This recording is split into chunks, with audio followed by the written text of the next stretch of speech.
आज आपण जी रेसिपी बनवतोय ती डायबिटीजवाल्यांसाठी, डाएट फॉलो करणाऱ्यांसाठी, ज्यांना ग्लुटेनची ॲलर्जी आहे अशांसाठी, ज्यांना झणझणीत स्पायसी खायचं नसेल अशांसाठी एक उत्तम पर्याय आहे. तर आज आपण बनवतो आहे कोकोनट मिलेट खिचडी. चला तर आपण रेसिपीला सुरुवात करूयात. कढई आपली छान गरम झाली, त्यामध्ये मी अर्धी वाटी मुगाची डाळ घालून घेते. अशी फ्लेम कमी ठेवून आपल्याला मुगाची डाळ भाजून घ्यायची आहे. तिचा एक छान असा घमघमाट सुटेपर्यंत, जाळायची नाहीये, हलकी भाजून घ्यायची आहे.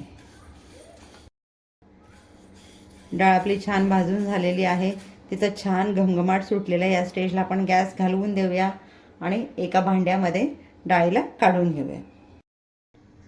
डाळ आपली भांड्यात काढून झाली. आता तिला पाणी घालून एक अर्धा तास मी भिजत ठेवणार आहे. जेवढं आपली डाळ भिजवायला गरजेचं पाणी आहे ना, तेवढं मी एकूण दीड वाटी पाणी यामध्ये घालून घेतलेलं आहे.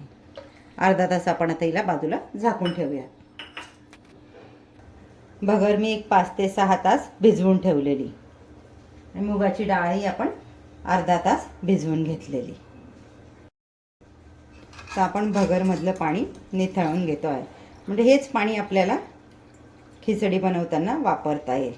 भगर अगोदर 3 ते 4 पाण्याने मी स्वच्छ धुतली आणि मग तिला पाण्यात भिजत ठेवलेली. तिच्यातलं पाणी आपण निथळून घेतलं आहे. हे पाणी आपल्याला खिचडी बनवताना वापरात आणायचं आहे. ज्याप्रमाणे आपण भगरचं पाणी निथळून घेतलं त्याचप्रमाणे आपल्याला डाळीचं देखील पाणी निथळून घ्यायचं आहे. कढई आपली छान गरम झाली, त्यात घालून घेतो 1 चमचा तूप. तूप आपलं छान गरम झालं की यामध्ये घालतो आपण फोडणीसाठीचं साहित्य.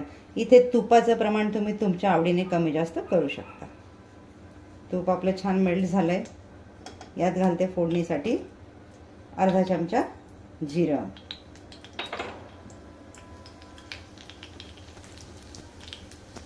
जिरं आपलं छान तडतडायला लागलंय. यामध्ये घालते 3 तेजपानचे तुकडे, 2 काळी मिरी आणि 2 हिरव्या मिरच्या. हे आपल्याला थोडंसं तेलात परतून घ्यायचं. हिरव्या मिरच्या तुम्हाला हवं तर तुम्ही कमी जास्त घेऊ शकता. तर यामध्ये घालतोय बारीक चिरलेला मध्यम आकाराचा एक कांदा. कांदा छान आपल्याला याच्यात परतून घ्यायचा आहे, हलका गुलाबी रंग येईपर्यंत. कांदे आपले परतून झालेले आहे. आता या स्टेजला आपल्याकडे ज्या भाज्या असतील ना त्या याच्यामध्ये ॲड करायच्या आहेत. वाटाणे, फ्लावर, परसबी, गाजर, शिमला मिरची, भोपळा यापैकी तुम्ही कुठल्याही भाज्या यामध्ये ॲड करून घेऊ शकता. तर मी यामध्ये थोडे गिलके घातले आणि वाटाण्याचा वापर करणार आहे. हे छान परतून घेते. यामध्ये घालते हळद. हळद घालून परत परतून घेऊयात. तर यात ॲड करतोय भगर. भगर आपल्याला 2 मिनिटं परतून घ्यायची आहे. आपण अर्धी वाटी भगर घेतली आणि अर्धी वाटी मुगाची डाळ. ज्या वाटीने आपण भगर आणि मुगाची डाळ मोजलेली आहे, म्हणजे 1 वाटी आलं आपलं, तर त्याच वाटीचं प्रमाण ठेवा पाणी घ्यायला, म्हणजे खिचडी आपली छान होईल अगदी प्रमाणबद्ध पद्धतीने. हे आपलं 2 मिनिटं परतून झालं. यामध्ये आपण ॲड करतोय मुगाची डाळ भिजवून घेतलेली आपण अर्धा तास. ती आपल्याला परतून घ्यायची आहे.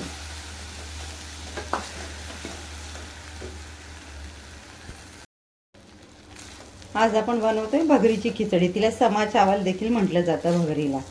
तर भगरमध्ये कॅलरीज कमी असल्यामुळे आपलं वजन कमी करण्यास मदत होतं. कार्बोहायड्रेट आणि फॅट्स कमी प्रमाणात असतात, त्यामुळे कोलेस्ट्रॉल नियंत्रणात राहतात. अगदी लहान मुलं, मोठी माणसं, वयस्कर माणसं सगळ्यांना ही खिचडी चालेल आणि आवडीने खातील. खूप छान होते टेस्टला.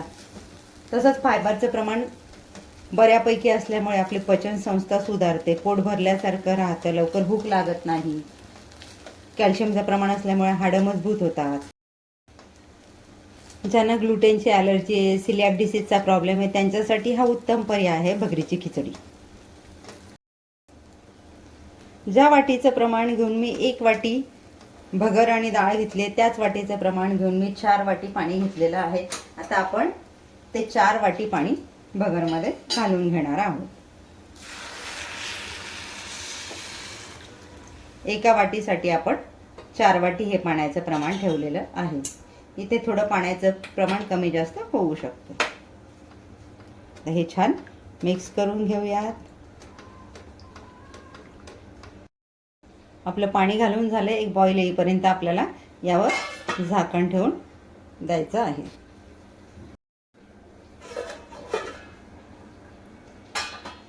इथे छान उकळ आलेला आहे. एकदा पुन्हा आपण याला मिक्स करून घेऊयात आणि गॅसची फ्लेम कमी करून एक 10 मिनिटासाठी झाकण ठेवून शिजवून घेऊयात. यावर मी झाकण ठेवून देते. गॅसची फ्लेम कमी करून 10 मिनिटं मंद आचेवरीला शिजायला ठेवते. 10 मिनिटं आपली झालेली आहे. एकदा खिचडी मिक्स करून घेऊयात. आता या स्टेजला आपण घालणार आहोत वाटाणे. तुमच्याकडे फ्रेश वाटाणे असतील शेंगांचे तर तुम्ही फोडणी डायरेक्ट घालू शकता. माझ्याकडे शेंगांचे वाटाणे नव्हते म्हणून मी वाटाणे भिजवून घेतले 5 ते 6 तास. त्याच्यानंतर त्यांना 10 मिनिटं गरम पाण्यात उकळून घेतले आणि मग आता या स्टेजला मी त्याच्यामध्ये ॲड करून घेतलं आहे. वाटाणे घालून आपण छान मिक्स करून घेऊयात. तर यामध्ये आपण ॲड करतोय ओलं नारळ अर्धी वाटी. हेही छान मिक्स करून घ्यायचं आहे. आता आपण एकच वाटी भगर आणि डाळ घेतलेली, मग पाणी एवढं का? तर त्याचं कारण हे की आपल्याला भाज्या ह्या इतर वस्तू त्याच्यात ॲड करायच्या होत्या. त्याची कन्सिस्टन्सी व्यवस्थित आली पाहिजे म्हणून आपण 1:4 या प्रमाणात पाणी घातलेलं आहे. आता या स्टेजला आपण घालणार आहोत चवीनुसार मीठ.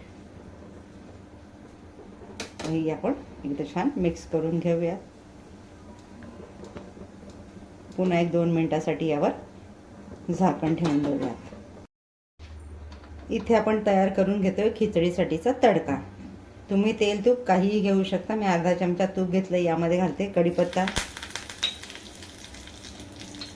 अर्धा चमचा जिरं. तुम्हाला इथे हवं तुम्ही थोडा हिंग देखील ॲड करू शकता. हे छान आपलं तडतडायला लागलं आहे. आता मी गॅस घालवून देते.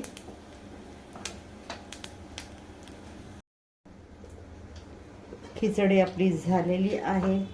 आता इथे आपण घालतोय 1 इंच आल्याचा तुकडा मी किसून घेतला आहे, तो याच्यामध्ये ॲड करतोय आणि खिचडीसाठी तयार केलेला तडका आपण यामध्ये ॲड करून घेणार आहोत. तडका आपला ॲड करून झाला. यामध्ये घालतोय पाव चमच गरम मसाला. आता आपण गॅस घालवून देऊयात आणि झाकण ठेवून 2 मिनिटं खिचडी वाफवू देऊयात.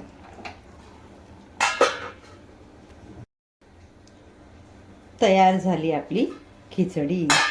आता आपण हिला प्लेटिंग करायला घेऊया. एकदा छान मिक्स करून घेऊया. काय घमघमाट सुटलेला आहे छान अगदी.